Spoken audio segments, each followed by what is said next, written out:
Hello everybody, and welcome to the second installment of Second Seal, the series where I analyze popular and controversial characters in the Fire Emblem franchise.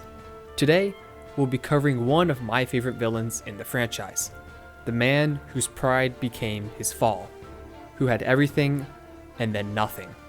That's right, today we're covering Berkut. Berkut is a young man who grew up as a Rigelian noble. His father died when he was young, so his mother was harsh on the boy.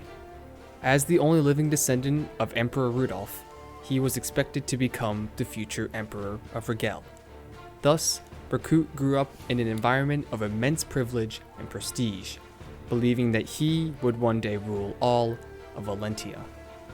We first meet Berkut through the eyes of Fernand, a disgruntled member of the Deliverance who believes that only those of nobility are fit to rule.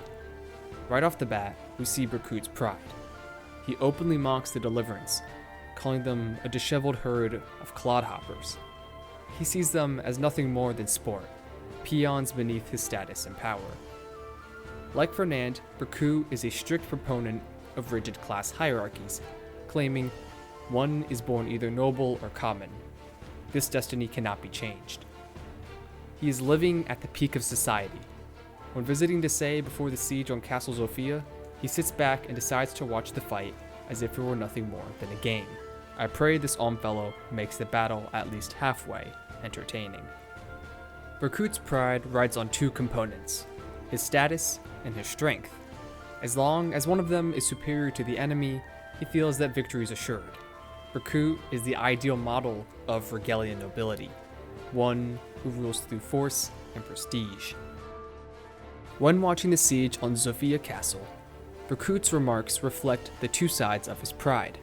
First, he sneers at the disheveled Deliverance forces, assuring himself that his strength is far superior to theirs. Second, he asks Desai of Alm's social standing with the question, "You said the name of the Deliverance new leader is Alm, correct? And that he is of common birth?" There is no mistake in this. Desai confirms Alm's supposed peasantry, pleasing Berkut. Berkut is confident that he will triumph over Alm, both in strength and social prestige. Nobody can stand in his way. He will be the future Emperor of Rigel, of Valentia. When Desai loses the siege and is forced to retreat, Berkut scoffs at the Zofians' strength. "Pathetic," he states. "The Chancellor is all talk." He chalks up the loss to Desai's weakness, not his own. After all, he hadn't participated in the battle. His strength has not been challenged. Berkut leaves, uttering a challenge to Alm. "You have made an impression, Alm. Yes, you have." Berkut no longer sees Alm as a nobody. He sees the young protagonist as a challenger. But he's not scared. He is the nephew of Emperor Rudolf. Alm may be worth Berkut's time, but barely. He's still a farm boy. Although Berkut sees Alm beneath him, he's still curious. He wants to make sure that the boy is not a threat to his future. Outside Zofia Castle, Berkut challenges the Deliverance without his forces. He believes that his strength is far greater than Alm's, so much so that he could conquer the entire Zophian Liberation Army alone. Berkut taunts Alm, but hesitates when he notices the brand of Duma on Alm's left hand. No, it cannot be the brand. Not on one as unremarkable as you. It must be false, just like its bearer. For a moment, Berkut's social status is challenged. He discards this thought. How could some random teenager from a village be the bearer of the brand? Berkut ultimately loses the fight and is forced to retreat. This loss stings, as Berkut is not nearly as strong as he thought he was. His prideful strength is beginning to slip. But he does not worry. Besides, he had taken on the entire deliverance with only 2 additional soldiers. It would be different next time. Back at Rigel Castle, Berkut is confronted by Emperor Rudolf. His blunders have not gone unnoticed. The fell priest Jeddah taunts Berkut, equating his strength to that of farmers. Berkut retorts, lashing out at the Duma faithful and their perceived weakness. His prestige is being questioned by religious lunatics. Looking to redeem both his strength and his social standing, he asks Emperor Rudolf to allow him to defend the Rigelian border. Rudolf complies, but Berkut is still angered by Jeddah's taunts. In the hallway, he's approached by his bride, Renea, and vents his frustrations. I had to beg the Emperor for a chance at redemption, all because of that maggot Alm. Because of him, I had to sit there while that snake Jeddah spat venom at me. Although Alm's victory may have been minor, Berkuts' pride has been tested. His strength and social standing have been questioned thanks to somebody he perceives as far inferior. Berkut is then approached by Nui Baba, who offers him Duma's power to aid in battle. Berkut scoffs at the notion, claiming, "How could you help me? All of you claw at the heels of your god while ignoring his first teaching. He wished for men to be strong, not a pack of supplicating fools." This conversation clearly displays Berkut's pride in elitism. All the strength he needs comes from himself, not from some distant god. He will conquer the deliverance and Valentia on his own terms. Then nobody can question his right to rule. Despite his pride, Berkut agrees to take Nui Baba's Black Mirror as a backup in case things go south. It is clear that he does not plan to use it. How can he be the ideal Rigelian emperor if he relies on the strength of others?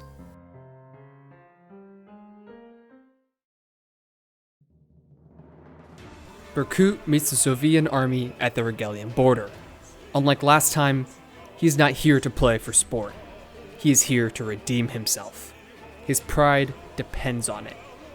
When he encounters Alm, he berates his social standing, yelling, "Do you truly fancy yourself the next king of Sophia? You must learn your place."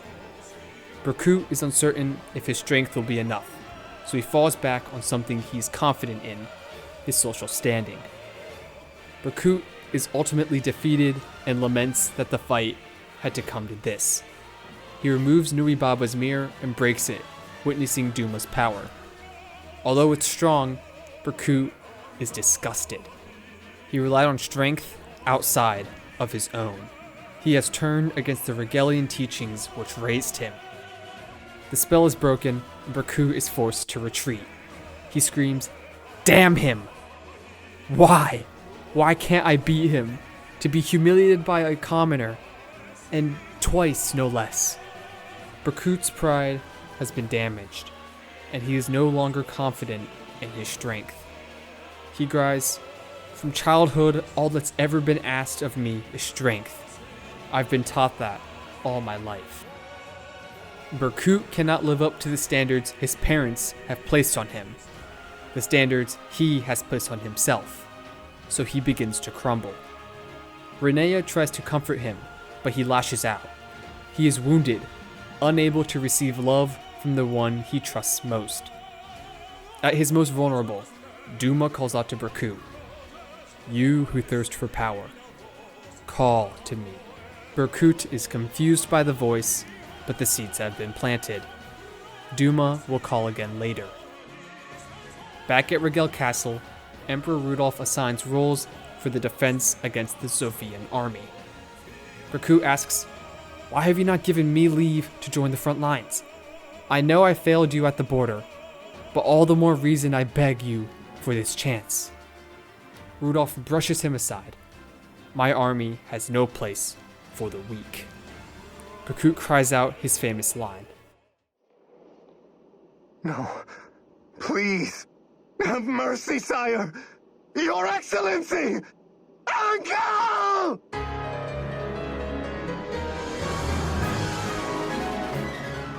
Berkut has lost his strength. His social standing hangs in the balance. His pride is at its lowest. He watches the siege. He watches Emperor Rudolph, his uncle, fall to Alm's blade.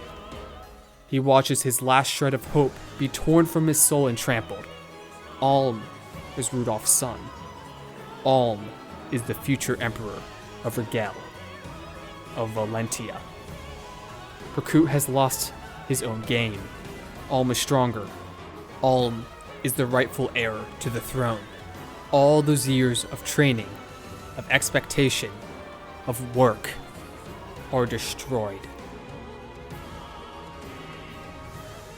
In agony, Berkut stumbles down to the place he despises most, the temple of the Duma faithful. Duma calls out to him again, "You who thirst for power, call to me." Renea enters the scene, and, like before, tries to comfort the grieving prince. All of Berkut's fears and insecurities come pouring out. "I wanted to beat him, Renea, dispatch him, and claim the throne. I wanted to make you my empress and hold all of Valentia in our palms together." Berkut believes that his destiny has been robbed by Alm, by Emperor Rudolph, by those who he trusted. Renea tells Berkut that no matter the circumstances, she will always love him. But Berkut does not desire love. He wants power. Power far greater than that of humans. Far greater than Alm's. In a moment of desperation and anger, he calls out to Duma for power, sacrificing the one who he loved and trusted most. "Duma, O ancient god, I call out to you now. Grant me the power to set this land to ruin for good and all. Take of me what price you will. I care not anymore." Berkut has fallen back on the old Rigelian teachings. Rule through power. Divine power. He has sacrificed himself and the one he loved to destroy the man who stole his destiny. When Fernand comes to check on Berkut, he lashes out and wounds him. Comrades mean nothing to him. Alm and crew confront the possessed prince. Alm tries to reach out and build amends with Berkut, but the power-hungry warrior has none of it. Strength isn't lent, it's taken. Pride from the grips of your dead foes. He recites what he has been taught his entire life. Power won't betray me. Power won't deceive me. He has lost everything.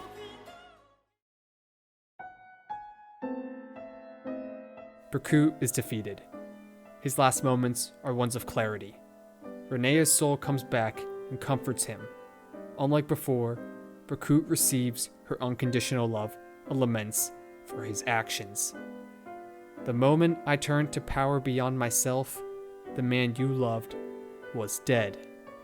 Renea, forgive me." Berkut's dying words are to Alm. He gives the leader a memento from his mother, saying, "You must make Valentia a land not of gods, but of men. A world where people, never again, are corrupted by divine power. You can do it. I know you can." Berkut understands the strength and depth of companionship, of camaraderie. He was blinded by power and ambition, but in his last moments, he saw the truth. He saw Rudolph's vision, Alm's vision. He died knowing that the right person, however much he despised him, would end this, would save Valentia. And he accepted that it would not be him. Berkut struggled. He was once the future heir of Rigel, the pinnacle of strength and prestige, the cover face of the Rigelian Empire. In less than a year, it was stripped from him, his power, his rank, his ability to receive love. Berkut is a tragic character, one who, in different circumstances, may have had a happy ending. Through his upbringing and experiences, he became a foil to Alm. But I often wonder if they were really that different. Is Berkut an example of what happens to those who lose everything and are corrupted by power, who lose sight of the ones they love and the ones they trust? I think so. Maybe in another world, Berkut would have been the ruler he dreamed of being. I'm Aldwin, and I'm out.